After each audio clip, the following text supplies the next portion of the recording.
वो before release ही ये जब डॉक्यूमेंट हम लोग प्रिपेयर कर रहे थे, जब प्राइम मिनिस्टर मोदी ने 26 मई 2014 को शपथ ली, तो उसके 2-3 वीक के अंदर मेरे पास मिडल ऑफ जून में एक रिक्वेस्ट आया प्राइम मिनिस्टर ऑफिस से कि इसका कॉपी चाहिए था। सर तो कलाम जी से आप मिले हो, तो क्या एक्सपीरियंस? और कलाम साहब टेक्नोलॉजी विजन 2020 के अक्सर बात करते थे। 2015 में जब हमारी लास्ट फेस टू फेस ये हुई, जब इवेंट था, यहाँ पर हमने एक होलोग्राफिक रूम बनाया है। अब उसमें हम लोग ये ट्राई कर रहे हैं कि डॉक्टर कलाम जैसे लोगों को जीवित वापस लाया जाए। आज मैं ये बोल रहा हूँ कि इंडिया चाइना को के नंबर 1 हो जाएगी बाई 20। तो इंडिया की तरफ काफ़ी कुछ आ रहा है अभी। मैन्युफैक्चरिंग चाइना से इंडिया पर शिफ्ट हो रहा है। दूसरा एक इंफ्रास्ट्रक्चर में सेक्टर में काफ़ी काम हो रहा है जो हम लोग देखते हैं। देखिए, सेमीकंडक्टर में जो कंट्री का विजन है वो है कि कंप्लीट सेमीकंडक्टर जो स्पेक्ट्रम सब कुछ इंडिया में प्लान। जो ओरिजिनल सिंगर है उसका एस यूज करके उसका वोकल पार्ट और इंस्ट्रूमेंटल पार्ट अलग करते हैं, फिर उनके वोकल को मैं अपने वॉइस से चेंज कर देता हूँ और दोनों कंबाइन करके उसको लॉन्च करता हूँ। अर्चित जैन पॉडकास्ट के आज के हमारे जो गेस्ट हैं वो भारत के पूर्व राष्ट्रपति डॉक्टर APJ अब्दुल कलाम के साथ काम कर चुके हैं और साथ में हमारे यशस्वी प्रधानमंत्री नरेंद्र मोदी जी के साथ भी उन्होंने काम किया है। तो आज मैं बात कर रहा हूँ डॉक्टर प्रभात रंजन सर के बारे में, जो DY पाटिल यूनिवर्सिटी के वाइस चांसलर भी हैं और साथ में वो साइंटिस्ट भी हैं। तो आज हमने उनसे डिस्कस करा है सेमीकंडक्टर्स के बारे में, मैन्युफैक्चरिंग सेक्टर के बारे में और इंफ्रास्ट्रक्चर के बारे में। तो दोस्तों, आज का पॉडकास्ट बहुत एक्साइटिंग है, तो शुरू करते हैं। सर कैसे हैं आप, पहले ये बताएं। एकदम ठीक है, कैसे हो? सर मैं तो बढ़िया हूँ सर। और कैसा चल रहा है पुणे में आजकल? पुणे में एकदम मौसम ठीक है अभी, वैसे बीच में गर्मी हो गई थी थोड़ी सी, क्योंकि जैसा हम 50 डिग्री से ऊपर देख रहे हैं बाकी देश में ऐसा नहीं हो रहा है यहाँ। मैं अभी बेंगलोर से आया तो यहाँ पे थोड़ा सा मुझे लिटिल बिट चेंज लगा, बट ठीक है, ट्रैफिक तो यहाँ पर बहुत औसम है। तो सर पहले बात करते हैं आपके टेक्नोलॉजी विजन 2035 के बारे में। सर वो क्या था, उसके बारे में आप थोड़ा डेमोन्स्ट्रेट करोगे? ये शायद बुक वही है ना, ये हाँ, दिखा सकते? हाँ, ये टेक्नोलॉजी विजन 2035 है, जो कि मैं दिल्ली में इंडिया का टेक्नोलॉजी थिंक टैंक है, TIFAC technology information forecasting assessment council का मैं हेड था 2013 से 2018। उसका काम है कि फ्यूचर में आने वाली टेक्नोलॉजी के बारे में सोचना और कंट्री को प्रिपेयर करना। उसी संस्थान ने 1996 में टेक्नोलॉजी विजन 2020 रिलीज की। उस टाइम डॉक्टर कलाम चेयरमैन हुआ करते थे टाइफैक के, 93 टू 2001। 2002 में वो प्रेसिडेंट बन गए और उस टाइम मेरे प्रेडिसेसर डॉक्टर वाई.एस. राजन थे। फिर मैं जब 2013 से 18 था, डॉक्टर अनिल काकोदकर चेयरमैन थे। तो हम लोगों ने टेक्नोलॉजी विजन 2035 डॉक्यूमेंट बनाया था और ये एक्चुअली कंट्री के लिए विज़न है। और इसमें हम लोगों ने जो इंटरेक्ट किया यंग लोगों से ज़्यादा किया, क्योंकि 20 साल बाद जब हम 2013-14 में कर रहे थे, 20 साल बाद क्या होने वाला है वो उनके जीवन से, उनकी जो आशाएं और आकांक्षाएं हैं इससे, उसको हमने इसे कैप्चर करना है। और इस विजन डॉक्यूमेंट के साथ साथ रोड मैप्स बने अलग अलग सेक्टर में, 12 सेक्टर में, जैसे कि शिक्षा में हुआ, हेल्थ में हुआ, इस तरह से। तो ये विजन डॉक्यूमेंट को इसके प्राइम मिनिस्टर ने, मोदी जी ने फॉरवर्ड लिखा और इसको उन्होंने लॉन्च भी किया जनवरी 3, 2016 को इंडियन साइंस कांग्रेस में। फिर प्राइम मिनिस्टर ऑफिस से ये आदेश गया था हर एक मिनिस्ट्री और डिपार्टमेंट को इसको फॉलो किया जाए और नीति आयोग को इसको कोऑर्डिनेट करने का टास्क किया गया। और बिफोर रिलीज ही ये जब डॉक्यूमेंट हम लोग प्रिपेयर कर रहे थे, जब प्राइम मिनिस्टर मोदी ने 26 मई 2014 को शपथ लिया, तो उसके 2-3 वीक के अंदर मेरे पास मिडल ऑफ जून में एक रिक्वेस्ट आया प्राइम मिनिस्टर ऑफिस से, इसका कॉपी चाहिए था। तो कॉपी उस टाइम रेडी नहीं था हम लोग, लेकिन जो ड्राफ्ट वर्सन हमने दिया था और सितंबर में फाइनल वर्सन दिया था, लेकिन वो सर्कुलेट हो गया मिनिस्ट्री से। बहुत कुछ जो कंट्री में हो रहे हैं वो उस डॉक्यूमेंट के कारण हो रहे हैं, वो कोई जानकारी नहीं है। मैंने सर ब्लॉग सब लिखा है, अपने ब्लॉग ये भी लिखा है कैसे इसके बिहाइंड सीन क्या हुआ था, हम लोग किया था। और 5 साल के बाद हमने रेट्रोस्पेक्शन किया है कि क्या प्रोग्रेस हुआ कंट्री का बनस्पत जो हमने कहा था। तो उसके बाद उसमें एक जो सेटिस्फैक्ट्री नहीं हो रहा है अभी, वो हेल्थ केयर सेक्टर में काफ़ी इम्प्रूवमेंट की ज़रूरत है। और यदि मैं टेक्नोलॉजी विजन 2020 और टेक्नोलॉजी विजन 2035 कंपेयर करूँ, टेक्नोलॉजी विजन 2020 हमने विकसित भारत की बात की, डेवलप इंडिया की बात की थी, लेकिन इसमें हमने इंडियंस पर फोकस किया सिटीजन्स पर फोकस किया, उनके क्वालिटी ऑफ लाइफ पर फोकस किया, जीवन की गुणवत्ता पर। ये काफ़ी बड़ा डिफरेंस था इसमें। और इसके जो गेटअप पर है, क्वालिटी पर है, सब कुछ इसमें काफ़ी अच्छा हम लोग मेहनत किया था इस पर। और इसके पेपर क्वालिटी से लेकर डिज़ाइन वगैरह काफ़ी मेहनत किया, तो ये स्टैंडर्ड बन गया था दिल्ली में डिफरेंट ऑर्गेनाइजेशंस के लिए। तो मैं काफ़ी खुश हूँ कि इस डॉक्यूमेंट से मैं एसोसिएटेड रहा, उसके कारण पूरे कंट्री में काफ़ी कुछ परिवर्तन हुआ है। जैसे मैं एक एग्जांपल देना चाहूँगा, जैसे हमने इसमें कंट्री के लिए 10 ग्रैंड चैलेंजेस दिए थे। पहला ग्रैंड चैलेंज था guaranteeing nutritional security in eliminating female and child in India. आप उस एक ग्रैंड चैलेंज जिसमें कि हमने केवल मान लीजिए एक पैराग्राफ केवल लिखा हुआ है यहाँ पर, हाँ, इससे 2 मेजर मिशन निकले गवर्नमेंट के, एनीमिया मुक्त भारत और न्यूट्रिशन। उसमें वर्ल्ड हेल्थ ऑर्गेनाइजेशन में थे और लोग थे। तो ये देख सकते हो, इसमें रेलवे हमने कहा रेलवे टू ले एंड तवांग, उसके कारण ले और तवांग के रेलवे तो प्लान हो गया, 2 नॉर्थ ईस्ट में और जुड़ गया। तो बहुत कुछ जो हमने कहा इसके कारण पूरे कंट्री में चेंज हुआ है। तो ये डॉक्यूमेंट काफ़ी इम्पोर्टेंट रहा, और आशा है कि अब आगे एक विजन 2047 बना है, तो शायद इलेक्शन के बाद ज़्यादा जानकारी मिलेगी। तो सर इतना सब कुछ करने की एनर्जी कहाँ से आती है इतने कम टाइम में करनी, क्योंकि आपकी एज ये नहीं 100 रीच हो गई तो बट कैसे आपने इतना कुछ कर लिया? मैं जो काम करता हूँ जिसमें मुझको खुशी होती है वही काम। मतलब आपका मूल मंत्र ये जो करो वो खुशी से करो। हाँ, खुशी, उसके इंजॉय करो तभी करो, नहीं कि बस जॉब कर रहे हैं इसके लिए करनी। इसलिए यदि आप इंजॉय करते हो, हाँ तो मैं ऑफिस में ही काम करता हूँ वही करता हूँ, घर में रहता हूँ वही काम करता हूँ। तो मैं जो भी काम करता हूँ वो इंजॉय करता हूँ, और नहीं तो मैं नहीं करता। इसलिए ये मेरे समझ सकते हो खुशी का मंत्र। सर तो कलाम जी से आप मिले हो, हाँ। क्या एक्सपीरियंस? तो 2013 में जब दिल्ली गया, मैं 25 अप्रैल 2013 को इस संस्था को मैंने ज्वाइन किया, और कलाम साहब चूँकि हमारे पहले चेयरमैन थे, तो हमने एक रिक्वेस्ट किया अपॉइंटमेंट के लिए। तो उस टाइम दिल्ली में नहीं थे, जब दिल्ली में आया तो उन्होंने तुरंत मुझको अपॉइंट किया। मैं गया उनसे मिलने के लिए। तो पहले तो हमारी जान पहचान हुई कि मेरा बैकग्राउंड जाने, फिर उसके बाद उन्होंने एक बहुत इम्पोर्टेंट चीज़ कही। उन्होंने कहा कि देखिए, ये जो टाइफेक्स संस्था है, इसने टेक्नोलॉजी विजन 2020 बनाई। उन्होंने कहा कि टेक्नोलॉजी विजन 2020 टाइफेक्स पे, और चूंकि मैं हेड कर रहा था, उन्होंने कि आपकी रिस्पॉन्सिबिलिटी इसको आगे ले जाना। कहा कि अभी 2020 में 7 साल बाकी है, तो ये आप किसी तरह से कंट्री को तैयार। अब मैं कोई प्रधानमंत्री या प्रेसिडेंट नहीं हूँ कंट्री का, लेकिन उनमें ये आशा थी कि ये संस्था जो है यही कर सकती है। लेकिन तब तक हम लोग टेक्नोलॉजी विजन 2035 पर काम कर रहे थे, और कलाम साहब टेक्नोलॉजी विजन 2020 पर अक्सर बात करते थे। 2015 में जब हमारी लास्ट फेस टू फेस ये जब इवेंट था, वो इनॉग्रेशन सेशन था, उसके बाद मेरा एड्रेस था, उस टाइम पर उन्होंने इस डॉक्यूमेंट टेक्नोलॉजी विजन 2020 की बात। उसके बाद अनफॉर्चुनेटली 27 जुलाई 2015 को उनका IIM शिलांग में डेथ हुआ था। तो फिर मैं नेक्स्ट डे जब उनकी बॉडी आई दिल्ली में, तो उनको अपना लास्ट रिस्पेक्ट देने के लिए गया था। और उस दिन हमने अपनी संस्था में कंडोलेंस मीटिंग की, और मैंने ये कहा कि डॉक्टर कलाम जो है वो स्टूडेंट से मिलना बहुत पसंद करते, इनका शायद प्लीज उनका वर्ल्ड रिकॉर्ड। तो हमने कहा कि मैं ये चाहता हूँ कि जो फ्यूचर जनरेशन हैं बच्चे, वो कलाम को मिस नहीं करें। हमने एक अनाउंस किया उस टाइम में, डॉक्टर कलाम को वापस लाऊंगा, उनका डिजिटल अवतार बना के डॉक्टर कलाम को वापस बच्चों के बीच में लाऊंगा। इस पर हम लोग काम कर रहे हैं, और आशा है कि शायद 1-2 साल में हो जाएगा। आपने तो शायद AI वगैरह को भी इंटीग्रेट किया, मैंने पढ़ा आपके बारे में। वो सब उसी की दिशा में। उस टाइम हमारे साथ काफ़ी लोग जुड़ गए थे, IBM की एक टीम थी, सोलोग्राम की टीम थी। यहाँ पे यूनिवर्सिटी में मैं अभी DY पाटिल इंटरनेशनल यूनिवर्सिटी का वाइस चांसलर हूँ, मैं फाउंडर वाइस चांसलर हूँ, 6 साल हो गए हैं। यहाँ पर हमने एक होलोग्राफिक रूम बनाया है, और इसमें हमने हार्डवेयर सब सेटअप कर दिया। वो भी हार्डवेयर हमने $30,000 हमको कोई मांग रहा था कंपनी, हमने $3,000 अपने से बनाया।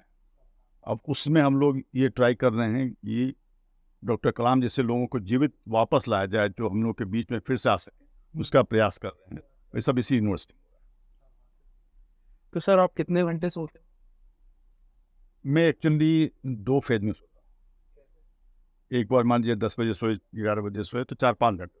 फिर मैं 2 बजे 3 बजे उठ जाता हूँ, 1-2 घंटे काम करता हूँ, फिर मैं सो जाता हूँ, फिर 7 साढ़े 7 बजे। तो वो जो टाइम होता है हाँ हाँ उसमें कोई डिस्टर्बेंस नहीं, आप थके भी नहीं हो, हाँ 4-5 घंटे आपने सो लिया हाँ, और एनर्जी काफ़ी है, तो कोई डिस्टर्बेंस नहीं है, तो हाँ। सबसे ज़्यादा कंसंट्रेशन उस टाइम उस टाइम पे रहता है, वो ब्रह्म मुहूर्त भी बोलते हैं शायद हाँ, उसे। तो वो मैं 2-3 फिर मैं सो जाता हूँ, हाँ, फिर 7-7:30 बजे उठता ये तो नई चीज जानने। हूँ। और लेकिन मैं एक चीज़ और बताना चाहूँगा कि जब आफ्टरनून में कभी मौका मिलता है तो एकदम आफ्टरनून सो जाते हैं और बहुत गहरी नींद होती है। यूनिवर्सिटी में चांस नहीं मिलता मतलब सोने के लिए, कभी जब छुट्टी रहता है तो मौका मिलता है। क्योंकि सर आप लीड कर रहे हो इतने बड़े ऑर्गेनाइजेशन को, तो आपको एक आइडियल की तरह रहना पड़ता होगा। आने यूनिवर्सिटी के अंदर तो नहीं, जब हाँ। जब छुट्टी हो, आफ्टरनून ऑफ है, सैटरडे हो संडे हो, हाँ। कोई कारण हो, तब आफ्टरनून में मैं सो जाता हूँ, बहुत गहरी नींद आती है। और सर इसके अलावा अभी मतलब जैसे आप स्टार्टिंग में आपका आपका बैकग्राउंड क्या था? मैं एक्चुअली 10 साल की उम्र से घर से बाहर निकला। मीन्स कहाँ से? मैं ओरिजिनली बिहार का हूँ, दरभंगा डिस्ट्रिक्ट है जहाँ हमारा गांव है। फेमस है वो। और मेरे पिताजी बिहार में अलग अलग गवर्नमेंट सर्विस में थे, अलग अलग कोचिंग के साथ घूमते रहे। लेकिन 10 साल की उम्र में मैं एक स्कूल है नेत्रहाट स्कूल, जो कि रांची के पास है, जगह का नाम नेत्रहाट है, जो 1954 में सेटअप हुआ था। उसको नेत्रहाट आवासीय विद्यालय बोलते हैं और गुरुकुल परंपरा पर बनी हुई विद्यालय है। रांची से 155 किलोमीटर दूर है और 2000 फीट रांची से ऊपर, लगभग 3700 स्क्वायर फीट, सॉरी 3700 फीट ऊंचाई पर है। तो उसमें आश्रम सिस्टम है। तो मैं 10 साल की उम्र में वहाँ पर चला गया था पढ़ने के लिए और रहने के लिए, सब कुछ हमारे बोलाना पड़ता। और उस साल वही 1970 की बात है। 1970 में उसका जो वो बिहार गवर्नमेंट सपोर्ट करती है, उस टाइम बिहार झारखंड यूनाइटेड था, तो बिहार के ही बच्चे सुन जा सकते थे। और एक इंट्रेंस टेस्ट होता जिसका बहुत अलग अलग पार्ट होता था। पहले एक सब डिवीजन लेवल पर रिटन टेस्ट होता था, सिलेक्शन के बाद डिविजनल लेवल पर होता था, जिसमें कि आपका इंटरव्यू होगा, स्कूल के प्रिंसिपल आते थे, साइकोलॉजिकल टेस्ट का, मेडिकल टेस्ट, सब कुछ होता था। उसके बाद उसका सिलेक्शन होता था और केवल 60 बच्चे। मैं टॉप किया था अपने स्टेट में उस टाइम 10 साल की उम्र में। और वहीं पर मैं 1976 तक रहा। उसके बाद वहाँ से मैं IIT खड़गपुर चला। बीटेक करने? एक्चुअली मैं गया फिजिक्स करने के लिए, लेकिन आप जो कि बीटेक पूछा तो मैं उसका भी एक वाक्य दूंगा कि जब 1976 में जब गया तो मैंने उस टाइम काउंसलिंग जो होती थी वो मैनुअल होती थी। 5 IIT और एक BHU IIT के 6 लोग बैठते थे और आपको जो ब्रांच चाहिए यदि अवेलेबल दे देंगे, नहीं तो नेक्स्ट ब्रांच मांगते थे। मैंने कहा मुझको फिजिक्स चाहिए खड़गपुर। उन्होंने हमको कहा कौन लेना है फिजिक्स, तो इंजीनियरिंग लो। काफ़ी देर चलते रहा। फिर उन्होंने अपने मेरे पिताजी को लाया कि ये बच्चा नहीं समझ रहा है, ये गलत कर रहा है, ऐसा करते हैं इसको इलेक्ट्रिकल इंजीनियरिंग दे देते हैं और इलेक्ट्रिकल फिजिक्स के बहुत नज़दीक है, और बाद में चेंज करना चाहेगा तो हम फिजिक्स में चेंज करते हैं, फिर उल्टा नहीं होगा। तो हमने कहा ठीक है चलो अभी यहाँ से तो निकलते हैं, तो इलेक्ट्रिकल हम देते हैं। मुझे पहले दिन वापस गया ज्वाइन करने को, तो मैंने एप्लीकेशन दिया कि मुझको आप कृपया फिजिक्स में डाल दो वापस। 15 दिन में इलेक्ट्रिकल के कोर्स में, जब तक फॉर्मेलिटी नहीं हुई थी। मेरा रोल नंबर भी इलेक्ट्रिकल वाला ही था, 233, E230 से P233 कर दिया। बाकी जो फिजिक्स क्लास उनका 530 से स्टार्ट होता था। तो मैं फिजिक्स में चलाया और फिर वहाँ से बैचलर्स 3 साल की थी, उसका करके मैं दिल्ली यूनिवर्सिटी चलाया और 1979 to 81 में मास्टर्स किया दिल्ली यूनिवर्सिटी से। और मेरा फोकस रहा था एस्ट्रोफिजिक्स और जनरल रिलेटिविटी में। फिर मैं US PhD करने के लिए गया, university of California Berkeley number 1 world में था फिजिक्स में उस टाइम। और लेकिन मैं जब कंट्री छोड़ रहा था उस टाइम ऐसा वाकया हो कि मैं मामा जी थे जो आए हुए छोड़ने के लिए, और काफ़ी लोग थे, 20-30 लोग थे उस टाइम। फ्लाइट लेना भी बड़ी बात होती, तो विदेश और बड़ी बात होती। उन्होंने पूछा कि आप क्या करने जा रहे हो। मेरे दिमाग आया कि मैं जो एस्ट्रोफिजिक्स और ब्लैक होल की बात कर रहा हूँ, इससे देश को क्या फायदा हो। अचानक से मेरे दिमाग में पता नहीं क्या हुआ, मैंने जवाब दिया उनको बिना सोचे हुए कि मैं स्पेस फिजिक्स करूँगा या न्यूक्लियर फ्यूजन करूँगा। इसके बारे में मैंने कभी सोचा नहीं। तो मैं न्यूक्लियर फ्यूजन मैंने PhD किया। मैं देश का शायद पहला PhD न्यूक्लियर फ्यूजन। और फिर 86 में मैंने बर्कले से PhD करके मैं इंडिया आ गया। लकीली जब मैं PhD कर रहा था उसी टाइम इंडिया में न्यूक्लियर फ्यूजन वर्क स्टार्ट हुआ, तो मैं अर्ली स्टेज में आ गया। और 2 जगह स्टार्ट हुआ था, एक कलकत्ता में Saha institute of nuclear physics है, डॉक्टर मेघनाथ साहा ने सेटअप किया था। फिर गांधीनगर में एक institute of plasma research setup किया गया, जो कि इसी पर्पज़ के लिए सेटअप किया गया था। तो मैं पहले कलकत्ता आया, science institute of nuclear physics, वहाँ पर 86 से 95 तक मैं 9 साल था। और फिर 95 में गांधीनगर आ गया प्लाज्मा रिसर्च। यहाँ के मैं 7 साल इंस्टीट्यूट प्लाज्मा रिसर्च था, और दोनों जगह जो न्यूक्लियर फ्यूजन रिएक्टर बने थे फर्स्ट, वो मैंने ही चलाया था। मैं प्रोजेक्ट लीडर भी गांधीनगर में था, और थर्ड मशीन बन रहा था सुपर कंडक्टिंग मशीन, उसका मैं प्रोजेक्ट लीडर था, उसके कंट्रोल ग्रुप का, ऑपरेशन का। क्योंकि उसके कंप्लीट होने से पहले मैं किसी कारण से निकल गया वहाँ से, और 2002 में मैं धीरू भाई Ambani institute of ICT Gandhinagar में सेटअप हुआ था। तो वहाँ पर मैं 2002 से फॉर्मली ज्वाइन किया। उसके पहले मैं एज ए विजिटिंग फैकल्टी था। 11 साल में प्रोफेसर रहा। उस दौरान मैंने बहुत सारे रिसर्च में काम की, चंद्रयान 2 से मैं इन्वॉल्व था, डिसेबिलिटी सेक्टर से इन्वॉल्व था, ब्रेन कंप्यूटर फेस से इन्वॉल्व था, agriculture sector, wildlife tracking, बहुत सारे फील्ड में हमने रिसर्च किया। और वहाँ से फिर 2013 में दिल्ली चला गया था टाइफेड, और 5 साल जब दिल्ली खत्म हुआ मेरे 5 साल, तो मैं 2018 में इस DY पाटिल इंटरनेशनल यूनिवर्सिटी में आ गया एज ए फाउंडर वाइस। अभी 6 साल हो गए यहाँ पर as a founder vice. Sir, और आप नरेंद्र मोदी जी के साथ भी आपको इंटरेक्शन का मौका मिला, आई होप सो। ये भी पढ़ा है आपको शायद अवार्ड भी मिला है, आई एम राइट? एक्चुअली मैं गुजरात में था, समझिए 1995 से 2013 तक, तो जब मैंने सर किया, उसके बाद भी मेरा घर गांधीनगर में ही। अच्छा। तो बहुत वैसे मौका होता था, क्योंकि मोदी चीफ मिनिस्टर थे, तो कुछ मीटिंग होती तो सब में आते रहते थे, हम लोग भी रहते थे, ये IIT की मीटिंग। लेकिन एक बार ऐसा हुआ कि 2012 में जब बिहार का 100 साल हुआ था, सेंचुरी सेलिब्रेट, गुजरात में एक इवेंट ऑर्गेनाइज किया गया था। मुझको बिहार गौरव सम्मान मोदी के हाथों से मिला था, और वो एक मौका था। मैं ज़्यादा पर्सनल इंटरेक्शन का टाइम नहीं था, उन्होंने इतना ही कहा कि बधाई हो प्रभात जी, बधाई। और फिर उसके बाद मैं जब दिल्ली गया, तो मुझको 2016 में 8 मार्च को जब विमेंस डे होता है, उस दिन विमेन एम्पावरमेंट के लिए एक नारी शक्ति रानी लक्ष्मीबाई नारी शक्ति पुरस्कार मिला था। इस अवार्ड को प्रेसिडेंट ने दिया था सुबह में, और आफ्टरनून में प्राइम मिनिस्टर सब अवार्डियों मिले। तो मैं भी था, 24 लोग थे उसमें, 21 महिलाएं थी और 3 पुरुष थे, तो 3 पुरुष में था। और बाई चांस ऐसा हुआ कि हम लोग जो बैठे, तो मोदी जी बैठे और मेनका गांधी जी बैठी, उसके बाद मैं बैठा था वहाँ पर। और तो उस टाइम थोड़ा सा छोटा सा इंट्रैक्शन हुआ था।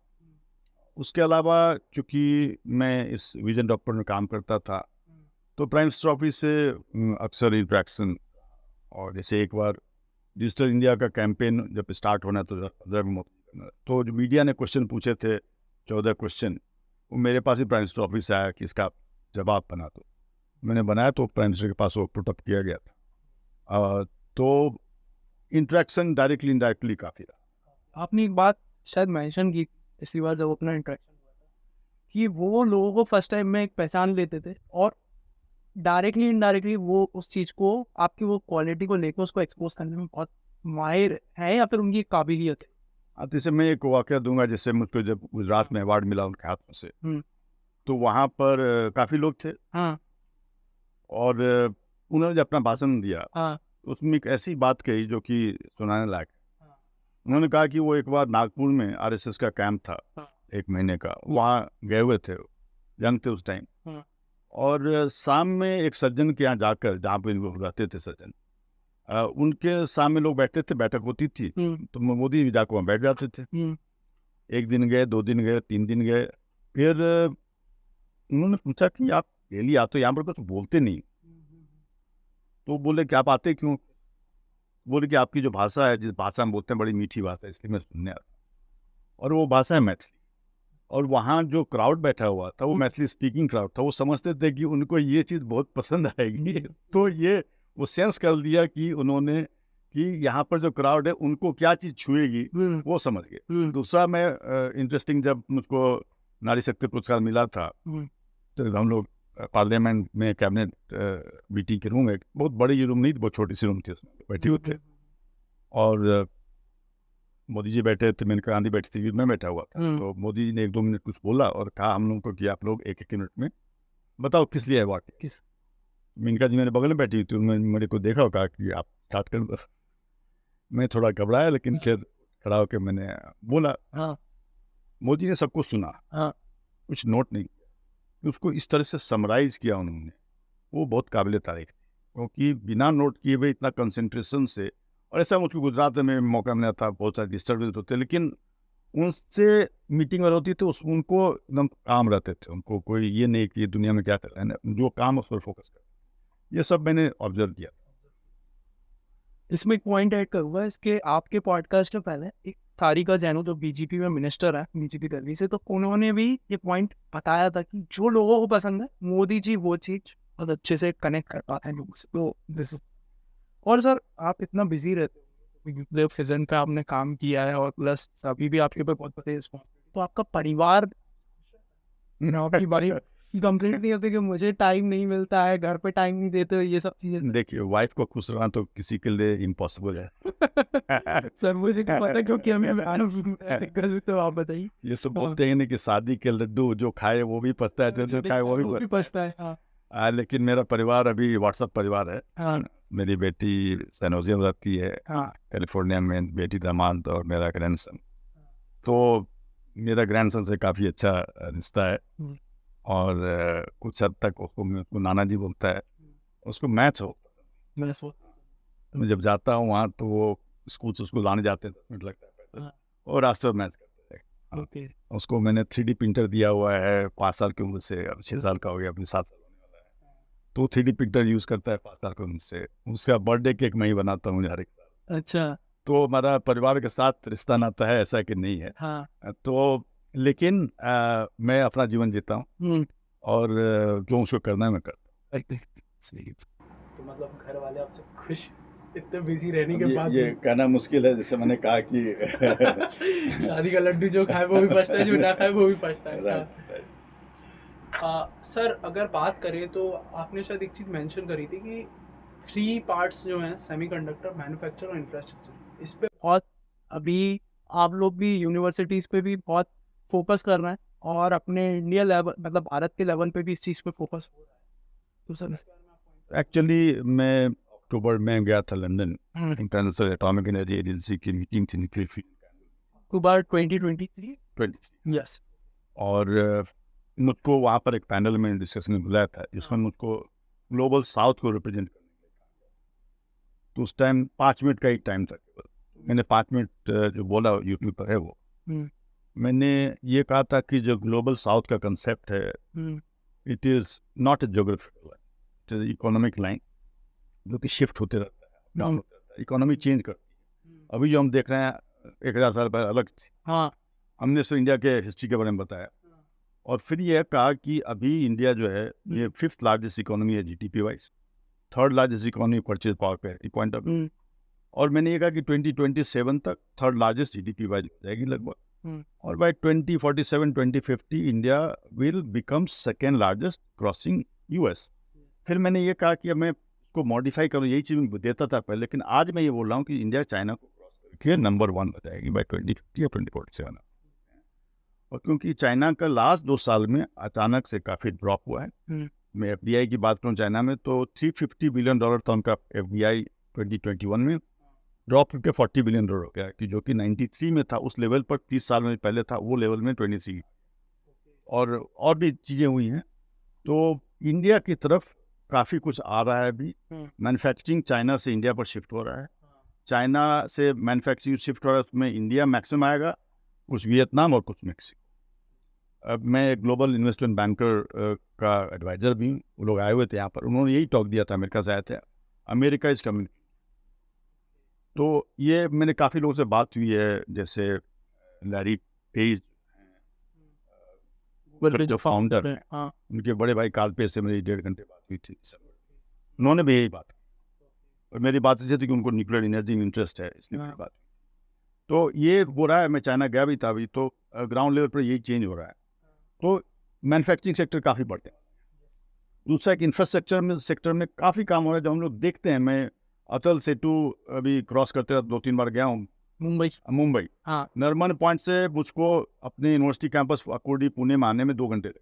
अच्छा वही मुंबई में वहाँ से कांदीवली से जाने में 2 घंटे से ज़्यादा लगे। ओके, वो क्रॉस करके वहाँ से फटाक से हम चले आते हैं, काफ़ी फास्ट हो जा रहा है। और ऑल ओवर कंट्री ये हो रहा है। मैं जैसे एग्जाम्पल यहाँ कर लूँ तो अभी लोनावाला एरिया में करवी ये है, वैली है, उसमें 10 किलोमीटर टनल बन रहा है कि 20 मिनट्स कम कर देगा। तो पूरे कंट्री में ये डेवलपमेंट हो रहा है। तो इंफ्रास्ट्रक्चर में अगले 30-40 साल में काफ़ी कुछ होगा। और तीसरा सेमीकंडक्टर सेक्टर में हम लोग लास्ट ईयर ही इस पर महसूस किया था। 10 साल पहले की बात है, जब गवर्नमेंट ऑफ इंडिया मेरी बात हो रही थी इस पर, उस टाइम उनका प्लान चल रहा था सेमीकंडक्टर, लेकिन उस टाइम मैंने सपोर्ट नहीं किया था। इस बार गवर्नमेंट को मैंने सपोर्ट किया है, क्योंकि इस बार टाइम इज़ राइट। और लास्ट ईयर ऐसा हुआ कि मुझको 300 लोग सेमीकंडक्टर इंजीनियर की रिक्वायरमेंट आई कमर्शियल यूनिवर्सिटी। तो हमने देखा कि टाइम इज़ राइट, और हमने कहा कि हमको प्रोग्राम स्टार्ट करें। तो हमने सेमीकंडक्टर इंजीनियरिंग का बीटेक पहला प्रोग्राम स्टार्ट किया है, और अभी इनफैक्ट लोग हमारे वेट कर रहे हैं, सेमीकंडक्टर लैब हम लोग सेटअप कर रहे हैं।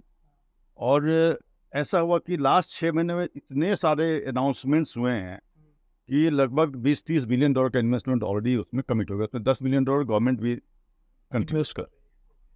तो ये तीनों को फोकस में रखते हैं हमने यूनिवर्सिटी में सेमीकंडक्टर का पहला प्रोग्राम ने स्टार्ट किया। फिर सिविल का जो प्रोग्राम है उसको हमने कंप्लीट रिवैम्प करके अपनी यूनिवर्सिटी में लॉन्च किया, जबकि बाकी जगह बंद हो रहा है। और एक मैकेनिकल और केमिकल का भी हमने स्टार्ट किया है। Complete change in curriculum. अभी जिस बिल्डिंग में हम लोग हैं उसके नीचे में वर्कशॉप तोड़ दिया हमने कम्प्लीटली। जो पुराने वर्कशॉप थे उसको हमने बदल के, उसमें 4 सेक्शन है: additive manufacturing, subtractive manufacturing, formative manufacturing और हाइब्रिड सिस्टम्स। सेमीकंडक्टर लैब का भी प्रिपरेशन चल रहा है, इनफैक्ट लोग आए हुए हैं, मेरा वेट कर रहे हैं। तो कंप्लीट चेंज कर दें हमारे करिकुलम में। उसमें जेनरेटिव डिज़ाइन ले आ रहे हैं, डिजिटल ट्विन ले आ रहे हैं, और सब कुछ एकदम बदल। सर डिजिटल ट्विन तो फ्यूचर है, तो डिजिटल ट्विन जो फ्यूचर है उसको हम अब प्रेजेंट में प्रेजेंट वाला है। तो इसके अलावा सर आप लोग यूनिवर्सिटीज़ में रोल्स, मतलब ये आपने करिकुलम के अलावा और क्या कर रहे हो? आप लोग एजुकेट भी कर रहे हो क्या इन लोगों को, जो फैकल्टीज प्रोफेसर?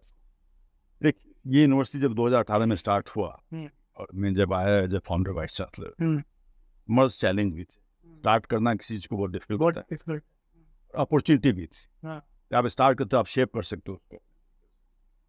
तो हमने जब 2018 में स्टार्ट हुई यूनिवर्सिटी, फॉर्मली 14 मार्च 2018 को हमको परमिशन मिला। मैं 25 अप्रैल 2018 को, 24 अप्रैल 2018 को मेरा दिल्ली में फेयरवेल हुआ। उसी शाम में फ्लाइट लेके आ गया था, और नेक्स्ट दिन 25 अप्रैल को हमने प्रेस कॉन्फ्रेंस किया, यूनिवर्सिटी अनाउंस किया। तो फर्स्ट ईयर में कुछ कोर्सेज स्टार्ट हुए थे। मुझको जो टाइम मिला उसमें हमने 2019 से एक्चुअली बहुत कुछ इम्प्लीमेंट करना शुरू किया। तो हमने कंप्यूटर साइंस एंड इंजीनियरिंग का पहला प्रोग्राम यहाँ पर स्टार्ट किया। बहुत फ्लेक्सिबल था, और उसमें हमने ये ध्यान रखा कि जो टेक्नोलॉजी चेंज हो रही, मैं खुद ही टेक्नोलॉजी थिंक टैंक का हेड था, हमने देखा था टेक्नोलॉजी इतनी फास्ट चेंज हो रही है कि उसके कारण आप जब 4 साल में आते हो, फर्स्ट ईयर जो ज्वाइन करोगे 4 साल निकलते हो, तब तक टेक्नोलॉजी चेंज हो जाती है। हमने flexible system, track based system बनाया, जिसको कि AICTE और Indian council of technical development जो भी कंट्रोल करती है टेक्नोलॉजी, उनको बहुत पसंद है। उन्होंने मुझे एक फॉर्मल एप्रिसिएशन लेटर भेजा, और एक कमेटी बनाई जुलाई 2019 को, कि मैं भी मेंबर था। उसके कारण 2020 में 7 नए प्रोग्राम उन्होंने स्टार्ट किए, जिससे पूरे कंट्री में फैल गया। इस तरह से बहुत कुछ यहाँ पर हमने जो किया है, उसके कारण पूरी कंट्री में चेंज हो गया है। और एक जो मैं चर्चा करना चाहूँगा, जो वर्किंग प्रोफेशनल प्रोग्राम ने स्टार्ट किया है, इंडस्ट्री भी इतनी फास्ट चेंज हो रही है कि जो इंडस्ट्री के लोग हैं उनको भी चेंज चाहिए। तो टाटा मोटर्स, आनंद ऑटोमोटिव के यहाँ पर फैकल्टी एम्प्लॉयज़ आते हैं, यहाँ पर वीकेंड्स में आते हैं, कोई मॉर्निंग में आता है। वो प्रोग्राम स्टार्ट किया है। वो भी जब हमने स्टार्ट किया, उसके बाद AICTE उस टाइप का प्रोग्राम स्टार्ट किया। तो हमने ऐसे बहुत जैसे मैं एडिटिव मैन्युफैक्चरिंग की बात करूँ, डिजिटल फैब्रिकेशन, 3D प्रिंटिंग और की, नया बहुत अच्छा लैब सेटअप किया है। और AICTE ने आइडिया लैब कमेटी बनाई इस पर्पज़ के, इसका मैं चेयरमैन हूँ। हमने 107 सेंटर ऑल ओवर कंट्रीज, ऐसी ब्रेन कंप्यूटर फेस्ट का मैं चेयरमैन हूँ, ब्यूरो ऑफ इंडियन स्टैंडर्ड्स का। तो बहुत कुछ हम कर रहे हैं, पूरे कंट्री में चेंज हो रहा है। तो मैंने एक ब्लॉग भी रिसेंट लिखा था, जो मेरे 6 साल कंप्लीट हुए, उसमें क्या क्या इम्पैक्ट हुआ है। तो फॉर्चुनेटली इस यूनिवर्सिटी के कारण बहुत कुछ ऐसा हुआ है जो कि पूरे कंट्री को चेंज किया है। लोग IIT वगैरह की बात सोचते हैं, लेकिन बहुत कुछ चेंज इस यूनिवर्सिटी से। बट सर ब्रांडिंग उस लेवल की, आप लोग एडवर्टाइजमेंट में कम यकीन रख रहे हो, मुझे ऐसा लगता है। देखिए, हम अपने पैसे पर हैं, हमारा कोई ऐसा नहीं कि सरकार पैसा देती है, लेकिन हमारा जो डिमांड है, जो वर्ड ऑफ माउथ पब्लिसिटी, वो सबसे ज़्यादा। जैसे कि मैं एग्जांपल दूंगा कि यदि मैं 2020 जिस टाइम कोविड हुआ था, उस टाइम काफ़ी सब लोगों का पेसिमिज्म था। मान लिया उस टाइम 1 महीने हमारा 1 एडमिशन हुआ, अगले साल 2x एडमिशन हुआ, उसके अगले साल 2022 में 6x एडमिशन हुआ, 2020 में 24x एडमिशन। ये जंप आप देख सकते हो कि first year 2 times, next year 3 times, 4 times, faster the exponential rise. ये ब्रांडिंग हमारा कि जो लोग पढ़ते हैं यहाँ पर सबसे ज़्यादा वर्ड ऑफ माउथ पब्लिसिटी उन्हीं के लिए। हम लोग डिजिटल मार्केटिंग करते हैं, लेकिन लोगों तक पहुँचाने के लिए आपको जितना पैसा खर्च हो कम है। तो लेकिन हमारा जो वर्ड ऑफ माउथ पब्लिसिटी है, जब लोग आते हैं यहाँ पर, जो यहाँ का लुक एंड फील है, जो इंफ्रास्ट्रक्चर है, उसको लोग देखने के लिए आते हैं। तो सर उसमें तो मैं भी कहूँगा कि आपने मुझे बैंगलोर से पूरे बनवा लिए। मुझे जैसा आलसी लड़का कहीं ट्रैवल नहीं करता, वो अपने स्टूडियो में बैठ के रहना चाहता, बट नहीं, मैं वहाँ से यहाँ आया बिकॉज DY पाटिल का वाकई में नाम है, और ये बहुत one of the prestigious university of this country और जिसने कंट्री के, और शायद आपके जो एप्पल का मैन्युफैक्चरिंग प्लांट है बैंगलोर में, इधर के बच्चे वहाँ पे भी, मैं इस चीज़ से मैं कह सकता हूँ क्योंकि I meet with them in Bangalore. और चूंकि आपने एप्पल का नाम लिया तो मैं जस्ट एक वाकया याद है कि 1984 में हाँ एप्पल मैकिंटोश लॉन्च हुआ था। हाँ मैं इस टाइम यूएस में था, लॉरेंस बर्कले लैब में मैं काम कर रहा था उस टाइम, मैं साइंटिस्ट रिसर्च कर रहा था। जब लॉन्च हुआ तो मैं भी गया लॉन्च में, और मुझको खरीदने का परमिशन नहीं था, लेकिन जो साइंटिस्ट थे बाकी लोग, उनको खरीदने का परमिशन था। तो मैंने क्या किया, उनका जब पैकेज आता तो मैं खोल के असेंबल करता, तो मैं सबसे पहले सीख लिया और मैं एक्सपर्ट बन गया मैकिंटोश का। और जब मैं वहाँ से आ रहा था इंडिया हाँ, वापस, हाँ। हमारे सेक्रेटरी ने एप्पल को लिखा लेटर, हाँ ये बहुत ज़्यादा जानते हैं एप्पल के बारे में, इसको बाहर पहुँचा दे तो आप। So, सर मतलब आपके बहुत डाइवर्स एक्सपीरियंसेस। इसके अलावा सर जो सेमीकंडक्टर में आप लोग और क्या सोच रहे हो या विजन क्या है आपका फ्यूचर? देखिए, सेमीकंडक्टर में जो कंट्री का विजन है हाँ वो है कि कंप्लीट सेमीकंडक्टर जो स्पेक्ट्रम है, स्टार्टिंग वो सेमीकंडक्टर इक्विपमेंट से लेकर वेफर प्रोडक्शन, सब कुछ इंडिया में प्लान। और मैं भी यूएस में था दिसंबर में, जो मैं अक्सर जाता हूँ, मेरे ग्रैंडसन का बर्थडे होता है, तो मैं लगभग 5 to 6 वीक वहाँ रहा। उस दौरान हमने कुछ जो हमारे स्कूल के थे जो सेमीकंडक्टर में इन्वॉल्व हुई कंपनियाँ, उनसे पूछा था इसके बारे में, जानकारी ली थी कि क्या होने वाला है। तो उन्होंने जो जानकारी दी उससे काफ़ी ज़्यादा हो रहा है। तो हम लोग अपनी यूनिवर्सिटी में जो स्टार्ट किया हमने प्रोग्राम, उसमें हमने सेमीकंडक्टर लैब सेटअप कर रहे हैं, इसके स्टूडेंट को बेस्ट एक्सपोजर मिला। प्लस जब मैंने इसके बारे में फेसबुक पर और लिंक्डइन पर जानकारी दी 3 महीने पहले, लगभग 60,000 से ज़्यादा लोगों ने देखा, और ऑल ओवर वर्ल्ड के जो सेमीकंडक्टर कंपनी के इन्वॉल्व लोग हैं वो सब लोगों से ज्वाइन कर लिया। और समझिए कि वो 60,000 से लगभग 25% जो लोग थे सेमीकंडक्टर इंडस्ट्री, टॉप इंडस्ट्री थे वर्ल्ड के साथ। तो उसके कारण हमारा जो कनेक्टिविटी है ग्लोबल इंडस्ट्री सेमीकंडक्टर काफ़ी बढ़ गया। तो हम लोग उसका फ़ायदा ले रहे हैं, इंटरनेशनल एडवाइजरी कमेटी बना रहे हैं, जिससे कि बच्चों को डायरेक्ट इंडस्ट्री में क्या हो रहा है उससे जानकारी मिले और यहाँ पर भी उनको प्रैक्टिस करने का। सर एक चीज़ और बताइए, मैन्युफैक्चरिंग का क्या विजन है? मेक इन इंडिया तो हुआ है और वो वाकई में तभी है, सर बैंगलोर मैंने बताया एप्पल यहाँ आके बना रही है, इट्स नॉट अ छोटी बात नहीं है। एप्पल एक फैंग कंपनी या मैन कंपनी में आती है, वो यहाँ आके बना रही है, इट्स नॉट मैटर कि बैंगलोर में पुणे कर रही है यहाँ पे, तो राइट। तो वो एक्चुअली मैन्युफैक्चरिंग सेक्टर में हमने जो मैकेनिकल और केमिकल प्रोग्राम स्टार्ट किया है, रिवैम्प करके किया है, और इलेक्ट्रिकल का हमने पहले ही स्टार्ट किया हुआ था। तो इसमें कंप्लीट जो मैन्युफैक्चरिंग अभी हो रही है लेटेस्ट टेक्नोलॉजी, उसको हम ले आ रहे हैं। जैसे हमने वर्कशॉप के बारे में बात की, कंप्लीट वर्कशॉप मॉडिफाई कर रहे हैं, और जेनेटिक डिज़ाइन जैसे हो रहा है। अब हम लोग आपको फोटोग्राफी लेने की जरूरत नहीं है, आपको ये रिकॉर्डिंग करने की जरूरत नहीं, सब कुछ ये ऐसे जेनेटिक। तो ये डिज़ाइन भी, जैसे ये हमको मग बनाना है, ये मग को मैं प्रॉम्प्ट इंजीनियरिंग करके डिज़ाइन कर सकता हूँ, तो चाहे तो डिजिटल फैब्रिकेशन करके उसका प्रोटोटाइप में, तो जेनेटिव डिज़ाइन आ गया। इसको सबको मैं करिकुलम में ले आ रहा हूँ, जिससे कि जब मैं जाता हूँ इंडस्ट्री में, से टाटा मोटर साथ हम लोग इन्वॉल्व हैं, वो बोलते कि हम लोग को कुछ नहीं मालूम, इसलिए उनके इंडस्ट्री के लोग हमारे पास आ रहे हैं। और एक चीज़ जो मैं इंडस्ट्री में करना चाह रहा हूँ कि टेक्नोलॉजी इतनी फास्ट चेंज हो रही है कि हर एक इंडस्ट्री को अपने आप को बदलना पड़ेगा। तो फोरसाइट की बात होती है, तो फोरसाइट की कैपेबिलिटी में इंडस्ट्री को समझा रहा हूँ कि कैसे आप ये देखें कि आपका बिजनेस कहाँ जा रहा है, क्यों टेक्नोलॉजी आपकी बदल सकती है। तो आपको प्लान करना पड़ेगा। जो काम मैं दिल्ली में करता था head of tech India technology think tank, वो भी कर रहे हैं। तो मैन्युफैक्चरिंग सेक्टर में काफ़ी बदलाव हो रहे हैं, उसके कारण हमारा जो कंप्लीट करिकुलम को रिवैम्प कर दिया, और मेरी आशा है कि इसमें बच्चे पार्टिसिपेट करेंगे। और हम कंप्यूटर देखें कि नहीं देखें, हमको खाना तो चाहिए, हमको घर तो चाहिए, हमको इलेक्ट्रिसिटी चाहिए, वो होगा, रोड चाहिए हमको, तो वो जरूरी है। तो सब कुछ कंप्यूटर पर नहीं हो सकता, नहीं हो सकता वो। ये समझना पड़ेगा। यस सर इंफ्रास्ट्रक्चर हो गया, नहीं इंफ्रास्ट्रक्चर वो बताइए। तो इंफ्रास्ट्रक्चर जैसे मुझे बात हो रही थी एक्चुअली, जैसे मैंने कहा कि अटल सेतु बना है, सब बना, तो ऑल ओवर इंडिया हो रहा है, तो इसमें सिविल इंजीनियर का बहुत बड़ा, ऑफ कोर्स सिविल के अलावा मैकेनिकल का है, केमिकल का है, इलेक्ट्रॉनिक्स का है, कंप्यूटर, सब कुछ हो रहा है। इस पर हमने पूरा जो सिविल का कंप्लीट रिवैम्प कर दिया है।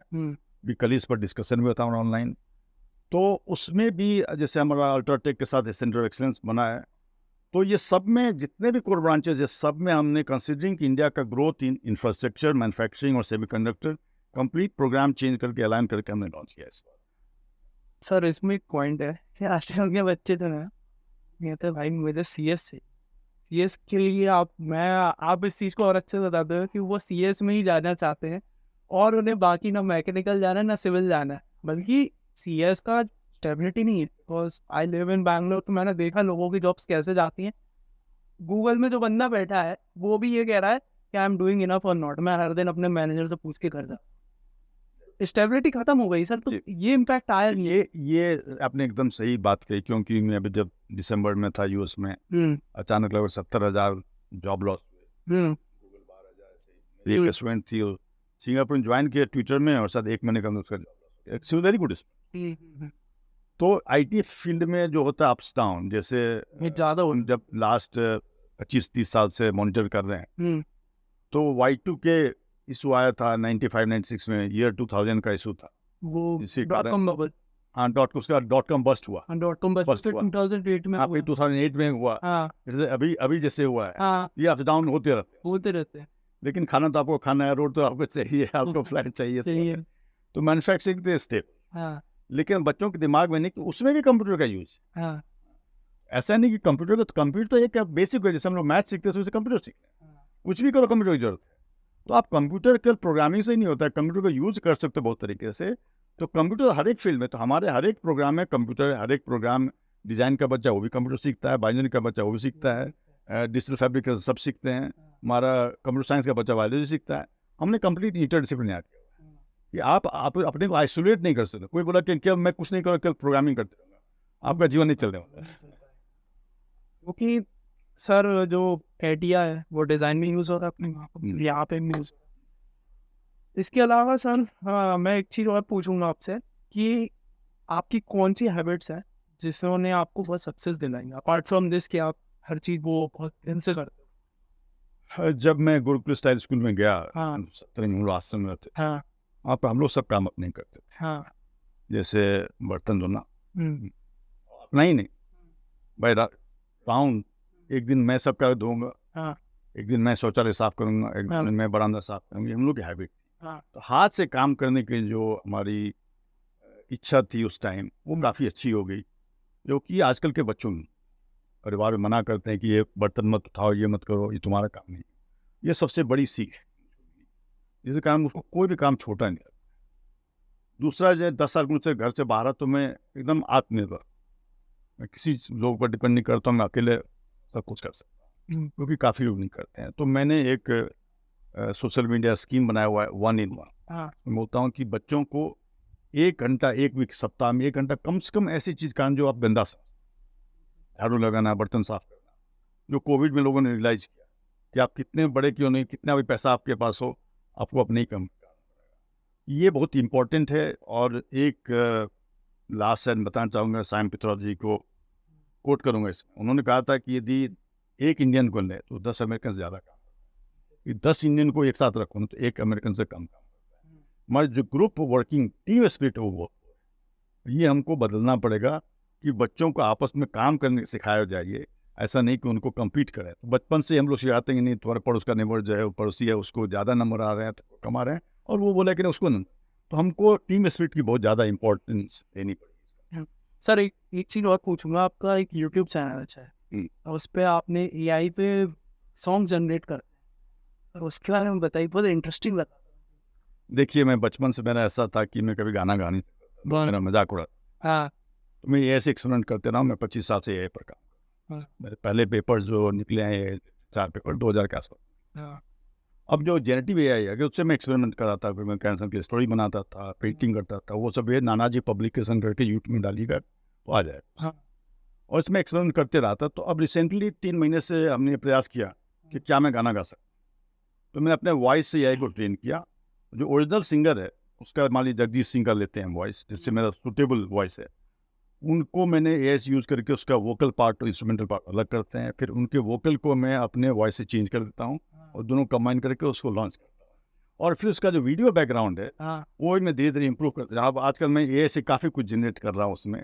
जैसे किसी को मॉडल करना है तो उसको शूटिंग की ज़रूरत नहीं है, मैं एआई से सब कुछ जनरेट कर देता हूँ। मैं अपना भी फोटोग्राफ डाल के उसको यंग एज में अपने को ट्रांसफॉर्म करता हूँ। ये सब एआई से हो रहा है। ठीक है सर। इसके अलावा सर और कुछ आपको और करना जो छूट गया? नहीं, मैं बच्चों को, यंग लोगों को यही कहूँगा कि India is the best place right now in world. हाँ और आप इसमें मेहनत करो, कंट्री में पार्टिसिपेट करो। हाँ 30-40 साल आपका है, लेकिन आपको जो भी करो उसमें मेहनत करो, आपका जो पैशन है वही करो। ऐसा नहीं कि भीड़ में जो लगे लोग लगे कि हमको भी ये करना है, ऐसा नहीं। अपना जो आपका है, जो हम लोग काम भी करते हैं थ्योरी मल्टीपल इंटेलिजेंस में, आपका जो है उस पर फोकस करो। World is yours. World is. ठीक है सर, एक लास्ट चीज़ करवाऊंगा सर। सर उस कैमरे पे देख के आप कहिए कि हर चीज़ जन पॉडकास्ट को सब्सक्राइब करें यूट्यूब पे। आप लोग से मैं रिक्वेस्ट करूँगा कि अर्चित जैन पॉडकास्ट को सब्सक्राइब करें। ठीक है सर, एक ये बुक है, ये इंडिया नहीं भारत बोलो, इसके ऊपर मैंने लिखी थी। It's only based on the historical facts, not any political impact इसमें। तो सर इसको आप ऐसे दिखा देंगे? ठीक। Thank you sir, thank you, आपने टाइम दिया और आपकी यूनिवर्सिटी वाकई में अच्छी है।